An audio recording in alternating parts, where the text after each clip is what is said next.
But in the case of Swan and Unitech, they had nothing. So they one sold it to Etisalat, and the other sold it to Telenor, and they sold it at 8 times the price. The market price was 10 times, but these people paid 8 times, and that means that if had the licenses been sold at the market price, the nation would have got 1,76,000 or $40 billion extra revenue, and that $40 billion revenue would have wiped out your deficit, would have paid for your infrastructure project, and would have paid for at least 50 major universities, including IITs. That is the kind of money that went down the drain.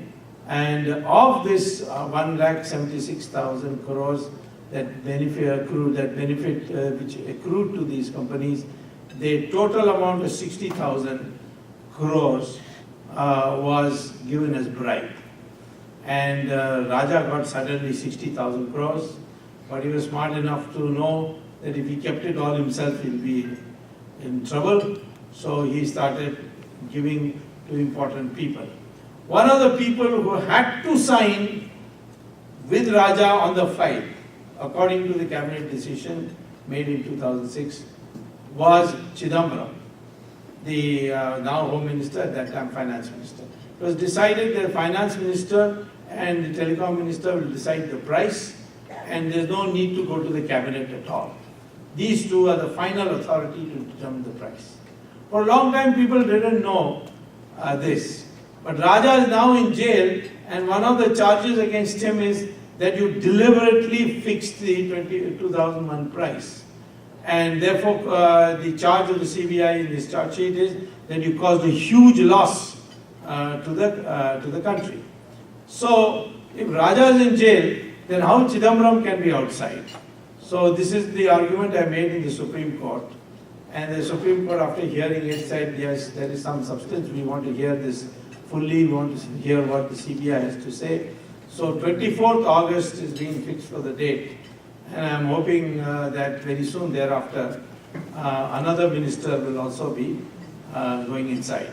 According to my information, Mr. Chidambaram got of the 60,000, 5,000 crores. Raja got only 3,000 crores. Now, only 3,000 crores is only, this is what is the situation become. He was 15 years ago, he used to come to DMK party office on a cycle. Today, he's got 3,000 crores. Karunanidhi got about 16,000 crores. And the rest went to, of course, Karunanidhi also deserves more because he has 3 wives and a big family. But the rest of it, about 36,000 crores went to Sonia Gandhi.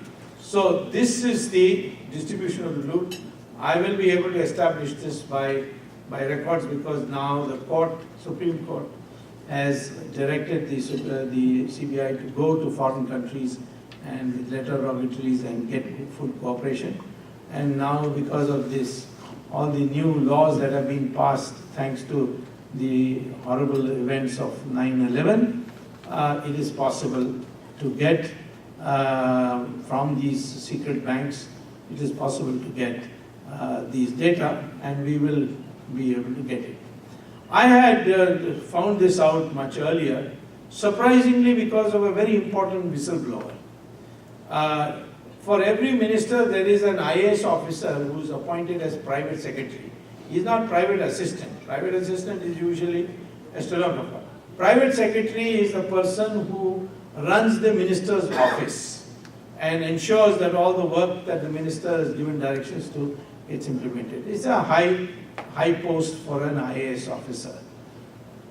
One day, when I go at about 9:30 at night, my doorbell rang, and since I had given chutti to everybody, I myself went and opened the door. And outside was standing a person, a well-dressed person. He said, "I would like to meet you if it's possible." I said, "You have no appointment and it's very late. What is the hurry?" So then he spoke to me in Tamil, And he said, you see, my conscience, couldn't let me sleep for many days.